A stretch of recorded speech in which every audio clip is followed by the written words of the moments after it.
What's up, the Comic Coalition here for another video for you guys today. Now, if you're watching this video, chances are you collect action figures.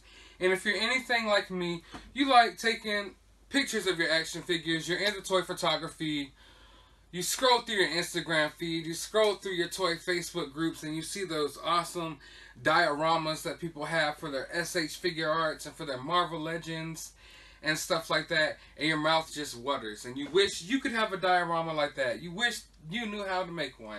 Now, I can tell you folks that I am not that artistic of a person when it comes to creating stuff, painting, or making stuff like that. I'm just not that arts and craftsy. But today, I think I'm going to attempt to make my first ever action figure diorama. Now, like I said, I've never even attempted this before. Never even thought about trying to make one myself. But I felt like, hey, there's nothing really to do today. It's kind of rainy and cold out. Me and my girlfriend are just hanging out chilling. So we decided that we're going to go out, buy a few materials, and try to make our own diorama. Now, we're doing this on a cheap budget. So we're trying to keep this under $30. So whatever you see that we make, it's all going to be under $30. We're going for a cheaper budget on this one. Because like I said, this is our first attempt. We're just trying to do this thing ourselves real quick. And we want to show you guys that you also can attempt it too. And I'm not going to lie, I think it might be a fun activity. So stick around and I'm going to show you guys our first attempt at making an action figure diorama.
so we're done with the overall project.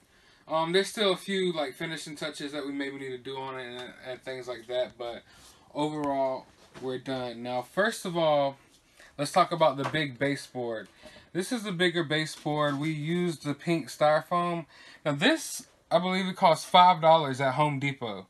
Now we saw that there was like big white foam boards at Michael's and stuff, but they were pretty expensive. They were way smaller than this. This we actually had to cut in half, and they were like 16 to 20 bucks. And from what I hear, those don't work out as good as the pink insulated styrofoam as far as like your floors go and your baseboards go. So we mixed up a mixture of glue, white paint, and black paint, acrylic paint. And we mixed it up together and did like a darker overall like coat over the whole entire thing. And then we dry brushed it with a little bit of gray paint to give it a little bit of the effect. And we did a lot of the highlighting right here on the cracks, so you know the cracks can really stand out.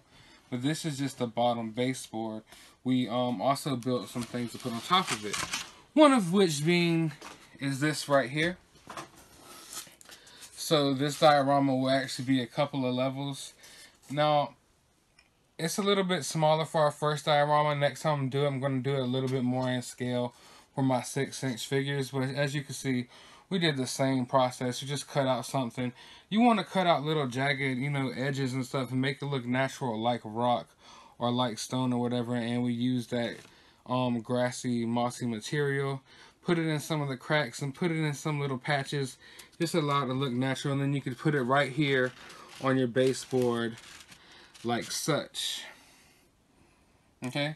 Then we used white styrofoam. Now, when it comes to the rocks, I'd say that it's better to use the white styrofoam instead of the insulated styrofoam, because you're going to get more of a rocky feel and have, like, you know, be able to do a little bit more with the edges and stuff like that. But we just basically, you can't go wrong with rocks. That's what me and my girlfriend realized today, that you cannot go wrong with rocks. Like, anything can look like a rock. So don't go, you know, don't be too anal about it if you're a beginner like us. Like I said, this is our very first attempt to ever do anything like this. But yeah, so we just carved up a lot of little white styrofoams, glued them on top, and our finished products came out to be something kind of like this. Now, I didn't want to glue this piece nor this piece to the diorama, because I wanted to be able to change it around whenever I want. So the rocks are going to be placed wherever you want on the diorama. You can place them all over the place. Now, for a couple of the rocks, we didn't add on any moss or anything, just in case I wanted to look without the moss.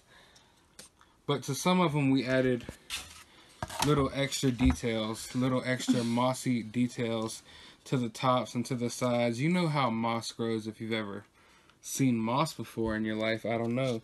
Depends on my favorite. Depends on where you're living.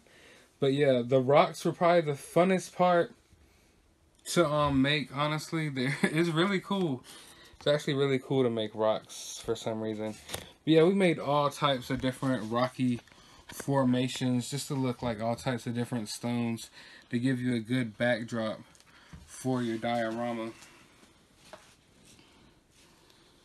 Now, with the access piece of styrofoam, we decided to go ahead and make like another little piece right here to kind of look like, you know, you're like, let's say you're having a superhero showdown and someone just got stomped into the ground by Thanos, or Broly just smashed Vegeta into the ground and there's a whole crater in the ground. This is probably the more difficult crack to make, but I think it came out really good. And also, you could place it, like I said, anywhere within the diorama. Might want to get an overhead view of this.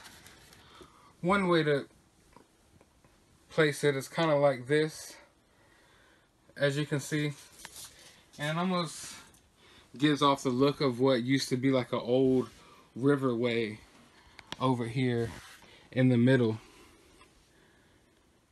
Then you got this side right here. These two sides are raised up, but also scoot it right on in.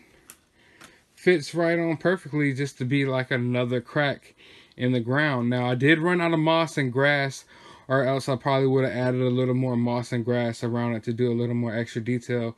But I also thought it would be cool to leave some parts without it because, you know, you could just get different looks. That way with one diorama, you can get, you know, so many different possibilities. Now also, maybe one of my favorite ways to display it is to scoot the second level up a little bit. And then put this right here as the backdrop. Scoot this back about the right way. And I'm not in front of the camera, but I think that's about the look that I'm trying to go for. And that gives you a good little backdrop. Now, if you're going to do it like this, you can add a few more little details so this can all look like the side of a mountain. Maybe not cut it in the shape that I did, but either way, I felt like this with this extra little piece of styrofoam, I got the most out of my buck. You know what I'm saying? I can move it all around the place. But yeah, that's basically all for this diorama. All this came under 30 bucks. I believe it was about $26 and some change. So we'll just say this is about 27 bucks. And I think it can work with a lot of different action figures. Next time I do it, I'm going to build it up. Build these, the second level, probably a little higher and the rocks a little bit bigger to be more in scale with SH Figure Arts and 6-inch figures. But this looks great with 6-inch figures as well. And my 3.75-inch figures also. But I'm going to give you a couple more shots of the diorama and a couple more looks at it. But hope you guys enjoyed, and I hope you guys are able to sit at home, maybe have a boring day and go and decide to do this yourself, because it was a real fun activity, especially for toy collectors like us. But with that being said, I'm going to give you a couple more shots, and as always, you have a good day, YouTube.